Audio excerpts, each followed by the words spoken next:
دروغ دونه خطرناکه ګناه ده چې قرآن حکیم کې الله په دروغجنو لعنت ویلی دی. یو حدیث پاک کې راځي نبی علیہ السلام فرمایي چې کوم سړی دروغ وایي د ده د خولې نه داسې بدبویي دي چې یو میل کې ترې فرشتې تښتي،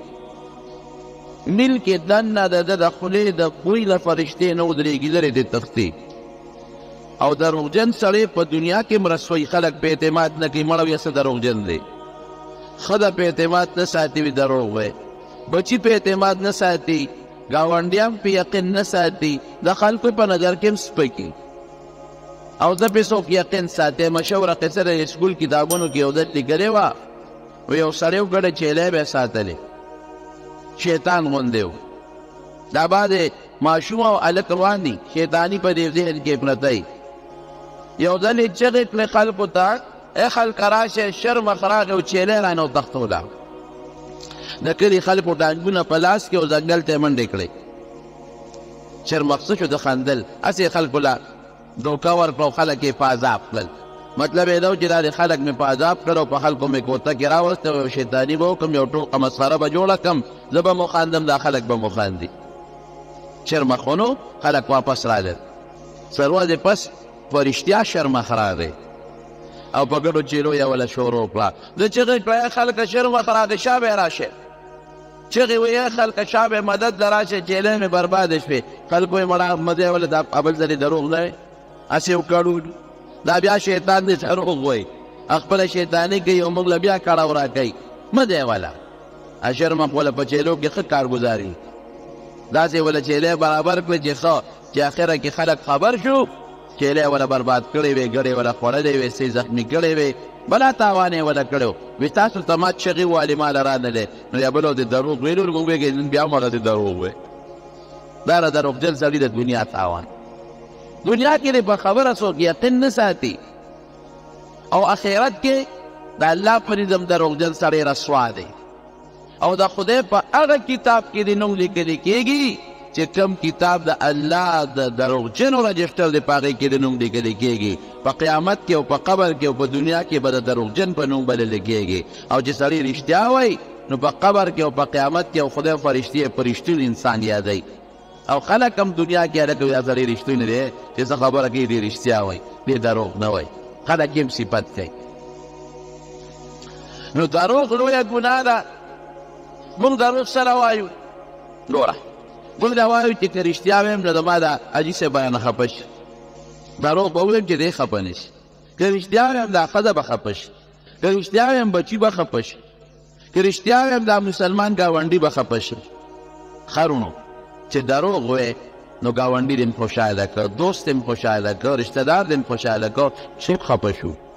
الله خفه شو. نو الله خفه کې او بنده خوشحاله. اقامه څه کې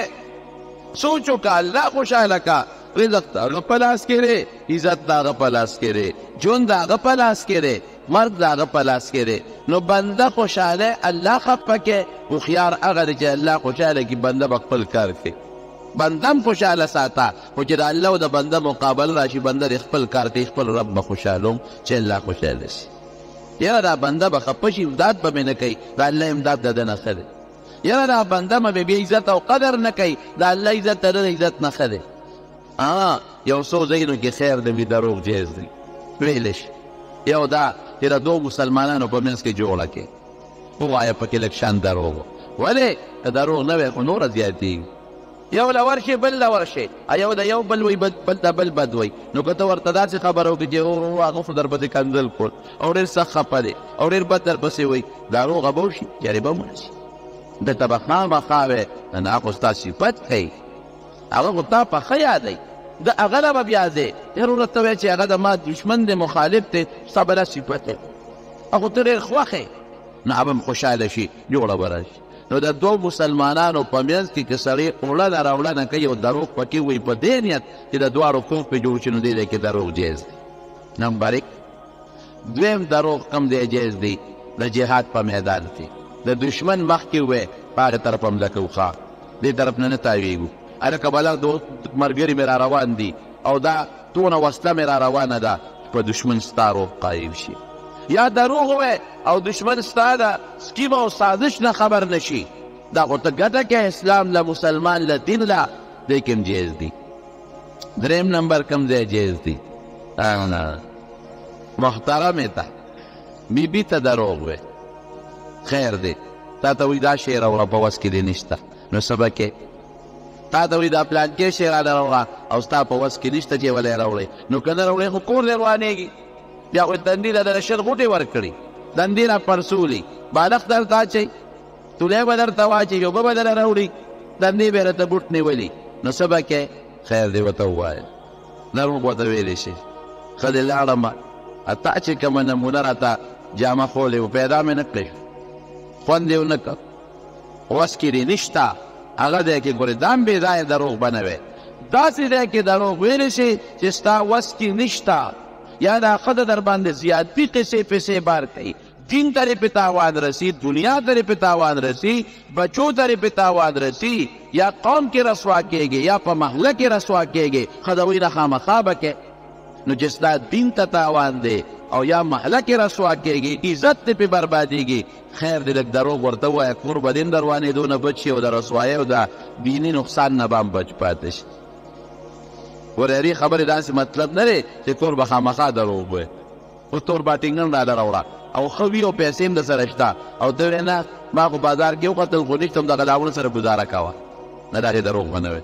دا خو دې وس کې شته. یا هغې غریبې جامې نشته شلېدلې جامې دي یا یو جوړه جامې دي او واده له روانه ده او دویمه ده نه غواړي او ته وایې چې یاره زه خو ګرځېدم خو خو دې پیدا مې نه کړې نه دا دروغ به نه وی دا خو دې وس کې شته ده خو د هغې حق دی یو د ښځې حق دی دروغ به ورته نه وی د ښځې ضرورت دی دروغ به ورته نه وی د بچو د حق دی ډوډۍ جامه پکار ده دروغ به نه وی دا ګورې مطلقه خبره نه ده ښه موږ یې مطلقه اخلو دا په هغه ځای کې چې ستا د دین یا د دنیا رسوایي راځي وس کې دي نه این ترې نقصان دی شرمېږي پې د ګناه مطالبه ډیمانډ نه کوي یاره خیر دی ورته دروغ ووایه دقه رنګې ښځه ده او خاوند کې داسې ډیمانډ کوي چې هغه د ښځې په وس کې نه ده ښځه یې نشي پوره کولی او یا مثلا د دین خلاف څه خبره ترې غواړي نو که ښځه هم داسې څه چل ول جوړ کړي چې ښځې ته خاوند ته دروغ ووایي دا ولې دې دوو ته اجازت شو په بعضې اوقاتو کې همیشه نه ځکه کور پرې روانېږي چې ښځې خاوند کور روان خو دوه خاندانونه تباه شو منځ کې پکې بچي بچي تباه شو دا دریو ځایونو کې جایز د دې دریو ځایونو نه ماسوا به د دروغو نه ځان ساتل د ربي کریم صلی الله علیه وسلم سخت حکم دی دروغ به نه وی او د الله د کتاب سخته وینا ده چې څوک دروغجن دی په د الله لعنت دی خدای دې د دروغو نه وساتي. نمبر 1 دویم چغلي به نه کوي چغلي خطرناک شی دی چغلی کې ګورې دروغ شو نمبر 1 یو دروغ دویم څه شو دوه مسلمانان جنګولم شو د دوه مسلمانانو منځ کې فساد او فتنه پیدا کولم شو بغض هم پکې پیدا شي حسد هم پیدا شي جګړه هم پیدا شي قتل و قتال هم پکې وشي. نبی کریم صلی الله علیه وسلم فرمایي لا يدخل الجنة قطاع مجده کې راځي لا يدخل الجنة نمام چغلي خور سړی به جنت ته نه ځي قاله به ځي چې په جهنم کې الله په فرشتو وډبوي او دا ګناه ترې وړي او پاک صافي کړي هله به جنت ته ځي. امام غزالی رحمت الله علیه یو کتاب دی احیاء علوم الدین هغه یو واقعه لیکلې ده او امام غزالی ډېر لوی عالم تېر شوی دی اوس هم چې څوک د یو عالم صفت کوي هلکه وایي غزالی الدهر دا خو د خپلې زمانې امام غزالی دی ډېر لوی عالم ډېر لوی د احادیثو د تفسیر د احکام شرعیو د فقه امام د تصوف ډېر لوی بزرګ او ډېر لوی عالم تېر شوی دی د نبي علیه السلام په امت کې هغه خپله واقع لیکي یو سړی بازار ته لاړ یو مرۍ یې اخیسته دکاندار نه یې تپوس وکړه دا مرۍ ډېر خشته مزېدار او مضبوط تکړه مرۍ پخوا به غلامان خرڅېدل په څو خرڅې سړی خرڅوونکی نیک سړی و وی بلکل په دې پیسو خرڅوم هلکه صاحب پکې شته وی ده کې یو عیب دی نور پکې سم عیب نشته د کار ښه شین تندر دی ښه تکړه او خشتم ښه ښکلی دی تابعدار هم دی چې کومې خبرې لېږم په یو منډه ځي بیماري هم پکې نشته د مرۍ دغه عیب دی چې بیمار یا تېښته را تېښته کوي تښتیم نه تښتېدل هم پکې نشته زما پوره تابعدار دی یو عیب پکې دی هغه دا چې چغلي خور دی زما ورونو د شریعت مسله زده کې چې یو سړی یو شی خرڅوي عیب به خی چې دغه دا عیب او چې عیب یې ونه خو ګناه وګټله بیا د عیب نه پس که هغه سړی اخیستونکي اخلي وادي اخلي که نه اخلي نه دی عیب به دې خی رسول الله مبارک فرمایي چې چا بای اخیستونکي او خرڅوونکي د خپل شوي عیب بیان نه کړ د ده د اخیستلو کې او په دې خرڅولو کې به الله خیر او برکت نیږدي برکت به پکې نه او که چا عیب بیان کړ چې هلکه د ما دې شي کې دا عیب دی نو الله به د ده په دې شي کې خیر او برکت واچوي برکت خو لوی شی دی ګوی دا د نبی علیه السلام مبارک حدیث بخاري شریف کې حدیث من کتمه هغه خرڅوونکي خرڅوونکي چې کتمان یعنې عیب پټ کړ محقت برکت بیعهما د بیع او د خرڅولو برکت به ختم شي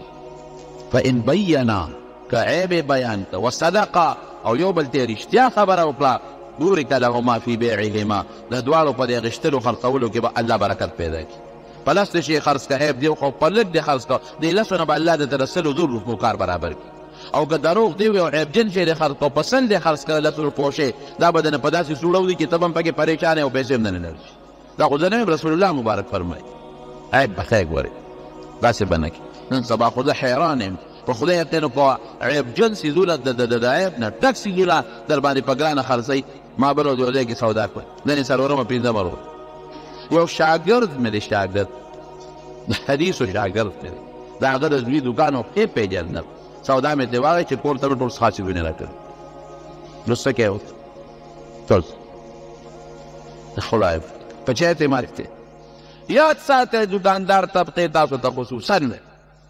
چې یو ګاهک ته باندې اعتماد وکړي اعتماد چې ما دا شی راکړه نو بیا به د ګاهک چې اعتماد در باندې وکړو نو ښه شی به ورکړي که عیبجن وی دی کې د عارف او چې ګاهک ته باندې اعتماد وکړه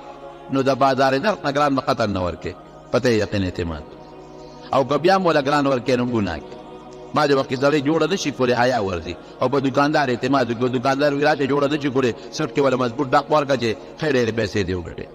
او ګټه خو آرام دې وګټه بیا به درله راځي نه دا سړی اوس ما نه قسم هم راکړه بیا به په هغه طرف نه ورځي په پیدا شوه 2 روپۍ رانه وګټلې خو بیا نورې نه ګټې نور کله خو مې سودا کړو خو دې نه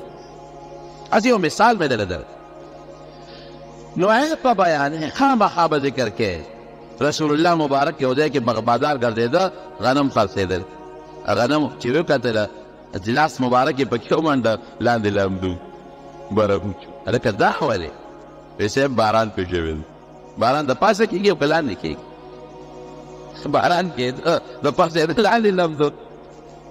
دا دوکه به نه کوي بلکل قطعا دا ګناه ده حلاله ګټه ته ګوره په لږ کې به ډېر خیر او برکت دی او چې حرام نه دې ډېره وګټله دا به درنه په داسې لار وځي چې خفه به مې و درنه به ځي نو هغه سړی ورته وایي چې دا غلام دا مړی خو خرڅوم خو دی چغلي خور دا مړوي دا ټوټې خبره ده خدمت تکله وایي نور خو داسې دی چې زمری ده ښه زبردست کار کوي خبره هم مني او ښه تکله ښایسته ده وایي دا ټوټې خبره ده دا هېڅ عیب نه دی نقصان نه دی ډېره ما عیب بیان کړو زه ډېر سره اخلې وایي ته کور ته د مارونو هر څه برو خو عادت نه بول خوی نه بدوي دا یاد ساته رسول الله مبارک فرمایي اذا سمعتم بجبل زل عن مکانه که دا موردل چې غر د خپل ځای نه وړقېده فصدقوه دا خبره ومنئ خو که دا موردل چې یو سړی د خپل خوی نه واورېد دا مه منئ غر به د ځای نه وړقي خوی انسان د خوی نه نه لقي قطع وایي چې د خوی نه انسان نه لقي نو بیا د پیغمبر د راتلو مقصد څه شو دا د مولیانو او تقریرونو فایده څه شوه بیا د قرآن فایده څه شوه ځکه الله خو نبي علیه السلام فرمایي بعثت لاتمم مکارم الاخلاق زه خو دې له راغلی چې خلکو ته تطبیق کړم او خوی چې بدلېږي نه بیا څه فایده شوه نه خوی بدلېږي نه خو خوی نیکۍ طرف ته مایل کیدی شي حضرت عمر بهادر و بهادري پکې وه دا بهادري خوی وله بدلولی نه شي خو صرف دونه فایده حاصله شوه چې هغه بهادري به د اسلام نه مخکې د کفر دپاره استعمالوله اوس به هغه بهادري د مسلمانۍ دپاره استعمالوي حضرت عثمان غنی سخیو نو دا سخا والا خوی ته ختم نه شو د اسلام نه پس خو هغه سخا به مخکې د بوتانو دپاره استعمالوله اوس بیا د الله او د رسول دپاره استعمالوي نو خوی ختمیږي نه بدلیږي یعنې څه دا خوی د یو طرف نه بل طرف ته رارولی شي زموږ دا محنت د پیغمبر محنت دی چې دا خوی ولا دا جذبات به وي دا غصه به هم وي او دا صفا به هم وي او دا تیزي به هم وي، خو دا به موږ داسې راړو چې د دنیا دپاره نه د الله دپاره شي، د نیکۍ دپاره شي، د ګناه دپاره نه شي. خو یې چېرته بدلېږي، کور ته یې راوسته، هغه چغلي خو پکې وه، هغه صفت خو هغه کې کار به یې ښه کو. یو ځل راغی، نه یاره واقعي دا شیطان سړی چې که نه که دې په دغه کې پرېږدي که نه د ځنکدن په وخت کې پرېږدي، دی به بیا هم شیطان زه مرې به ځنکدن وخت کې که د شیطان راغلی، دی به هغه وخت کې هم شیطاني کوي. موږ ته خبرې کړو هغه ټایم سره ښځې ته ورغې، د دې مالک دی ښځې ده، زه خو ستا نوکر یم، یو خبره درته کوم خو چې ګورې ما رسوا نه کړي. وایه نه ستا په دې خبره کوم، که د ما نوم اخلې که نه خبره اوټ کې نو بیا درته نه کومه. نه وایه څنګه خاوند در باندې بله ښځه کوي. ښځې ته خو چې دی خو د پونډنې په ګوره ډېرېږي شته ښځه چې زده زغمي چې بله ښځه پرې وکړي. نه ستا ده خبره ده، هر څه زغمي، خو که ته ورته د قصد مې چې ښه دی دویمه ښځه کوم، نو دې بیا تندي ته ګوره، خبرې به هم در سره نه کوي. یعنې ښځې او دویمه ښځه لرې که خدای به یې د کوټې د دښمن نه وساتي. ښځه چې ته دا زغمي، وایي خاوند در باندې بله ښځه کوي، ته څه خبرې ما ته کله چې ماسخوتن ناوخته راشي او د غرمې کله ني او کله سهار وختي وځي، خو دا خبرې ښه دي ځي که نه قصه پیسې جوړه کړې ده. خو ګورې ښځې دا مې راته وایي چې ما به نه یارې زه خو ستا خیر خو یم، ګوره دې شیطان له چلم ورځي، خبره دله داسې ډولۍ کي مزېداره خشته، دومره یې دله خشته کي دننه شراب یي دی بل بې د پاسه رپی ولګوي، ته دا خو پی دي دننه بهګي منځ کې شراب. ښه دا ته رښتیا نو ته تا ته دروغ وایي چې ستا خدمت کوم، ستا غلام نوکر نه یم، خو ګورې د ما نوم وانه بس نه ما له کار ونه. ښه دا غریبه خفه شوه او چې دا چا په چا شک پیدا شي ټول نظر یې بیا خفې. غریب چې ورښتیا چې د ماسخوتن ناوخته راغلی دې غریب یې وګوره که دا واقعي دا غلام ټیک وایي. که چې د به سهار وختي ګوره که چې دا بې ټیمه شو، تا چې چا سره رواني هرې خبرې ته یې وله نظر یي. هغه غریب هسې په لاره رواني دی وایي ګوره که نه ما دې تیز دی دوکته، هغه هسې چې ته مټ داسې وړقي ګوره که ما ته مټ یې وایي، حالانکه هغه خو ورته خبر هم نه، خو دا شکونه زیاتېږي، شیطان دا شکونه زیاتوي، یاره دا شیطان دی لوی بالي پلام ورامي دی، دا خلک یې غرق کړه. بهر کیف وایي څه به کوو هلکه دا به څه چل کېږي؟ وایي چل راځي نه کې هېڅ فکر چې ونه کې. زه په دې علاقه کې یو تعویزګر دی، اب هغه تعویز دله وکړم چې د هغه بله تور کړم، د هغه بل عزت هله شا به کړ څه پیسې چې غواړي. وایي نه اب دا چل کې چې د دې خاوند د دې غړي نه به لږ ویښته را پرې کړي، په د سر نه دې را پرې کړلم خیر دی، ګیرې نه دې را وویستلم، خو دا غړي دا ویښته ډېر قیمتي دي، دا یو دوه درې ویښته ماله راکړه چې هغه تعویزګر لر تعویز به وکړي، ته تماشه کوه، خوله به یې دې توري تا سره بیا ښه مینه پیدا شي، ویښته به دې څنګه را پرې کوو. وایي دا خو اسانه ده، خو چې کله وده شي نو چې هغه به راوالي یقین شي او معمولي هم خو به ځان نه خبره نه وي، یو دوه ویښته له کرپ ورکړه او بس مالی اخلي، زه پېښه د ما کار کړي. ښه ده غریبه خو محتاجه. اوس دې ته وګوره چې په ویښتو تعویز کول، تېره خو موږ هم ډېر سادهګان دي، ډانګې سره یې په تورې چرګې په وینه تعویز کړی، په وینه تعویز جایز دی، تعویز چې خو د خدای نوم لیکې او د خدای نوم په پلیت شي لیکې، وینه خو پلیته را نجسه ده، په پلیت شي څنګه تعویز کوې؟ موږ ډېر قمقل خلک. هغه وایي توره چرګه راوله، کله وایي تور چیرې یې راوله، دی چې دا تور کې څه چل دی؟ تور چې موږ یادو تور چیرې او توره چرګه دې کې څه چل دی؟ د دې مقصد باندې ځان پوه کړې، دا چې د یو تعویزګر و هغه له به خلک تعویزونه زده، چې تعویزونه به لاړل نو هغه به ورته وایي توره چرګه راوله، د هغې په وینو ته تعویز لیکو. دې غریب به بار چې خدای توره چرګه خو ګورې یو ویښته پکې یو بڼه پکې سپینه نه دا رقم یې را پیدا کړي چې بار ووتن ته کې به ورته هغه د تعویزګر هغه سړی به ناست و، څه یې درته ووایي یاره یو تعویز را لیکي خو توره چرګه غواړي، زه هم کلي ته توره چرګه به پیدا کوم. وایي داسې کار دې غږ مه کوه ما سره شته، زه به یې در باندې خرڅه کوم، خو ګورې صیب ته غږ ونه کړي. اما منځ کې د صیب چرګه وه، صیب خبر بیا خو راز پاش کېږي که نه، صحیح به ډېره ښه ده، غږ به نه کوم چې کلي ته ځم 200 مې کرۍ لګي او بیا تورې چرګې پسې ګرځم، دا خو ښه په اسانه په 200 په 300 واخلم، خو چې شی مې لوړي او بیا یې ورکړه.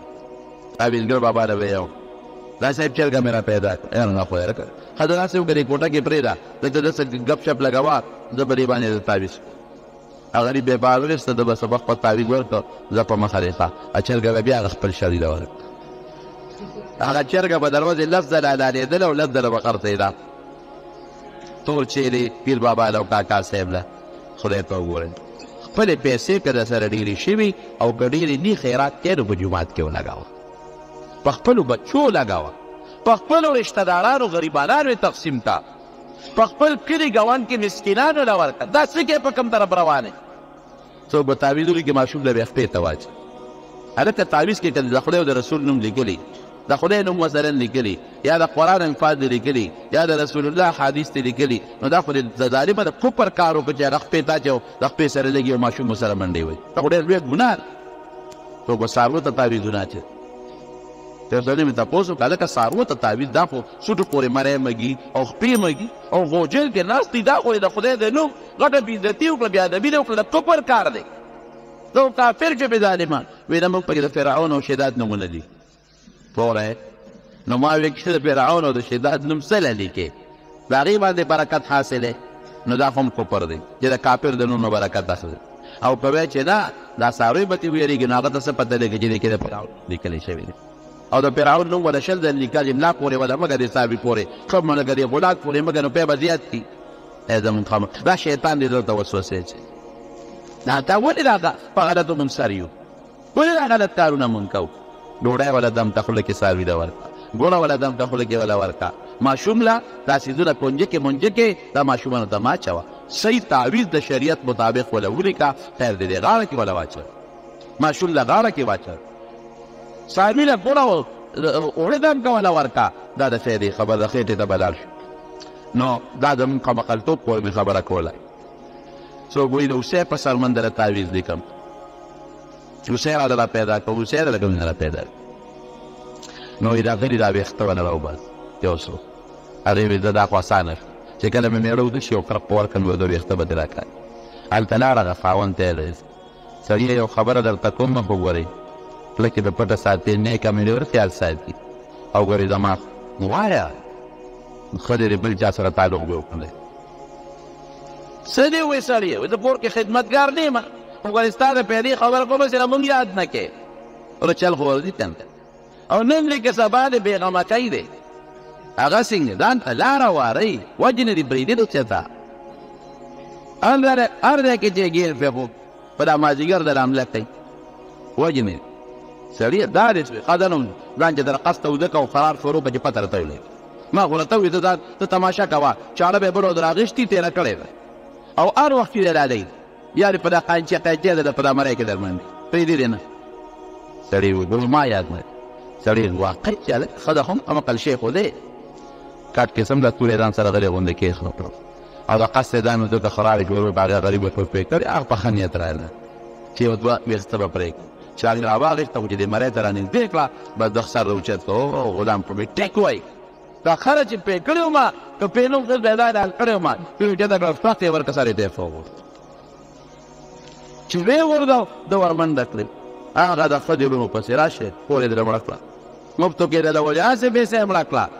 ته ګورې ما به نه یادوې هغې چې راغله خو مې ولیدو چې د هغې نه خو وینې بېګ او تالته کې ویل لاسونه خپې ټوپونه وي مفتو کې توره کېښوه سړی هلته مردار مړی د چغلۍ برکت دې ولید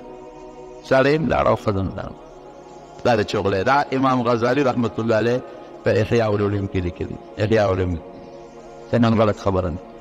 دومره خطرناک شی دی چغلي او که ته وایې چې د مړه خو هغه سړی مړ شو بل مړ شو یاد وساته د دین په مسله ځان خبر کړه یو سړي شیطاني وکړو یو سړي دروغ ووایي یو سړي چغلي وکړه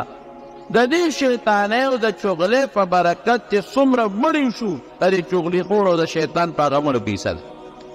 دا دې نه وایي چې د قاتل د قتل ګناه شو نه جناب تا شیطانۍ کړې تا چغلي کړې ده د هغه قاتل چې څومره ګناه شوې ده دومره به ستا هم کېږي د هغه به هم کېږي خو دومره ورسره ته هم کېږي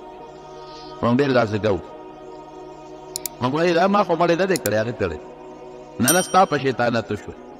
رسول الله صلی الله علیه وسلم فرمایي چا چې د بل په مرګ کې دوه ټکي استعمال کړل دوه ټکي لکه عربی کې وي اقتل پښتو کې وایي مړ که دا پلان کې صرف پوق لفظ وایي یا وایي مړ وایي مړ نور ټکي ونه وایي دوه ټکي استعمال کړي د دغه دوه ټکو والا سړي په تندي به د قیامت پر ورځ لیکلي آیس من رحمت الله دا پلان کې سړی د الله د رحمت نه ناامیده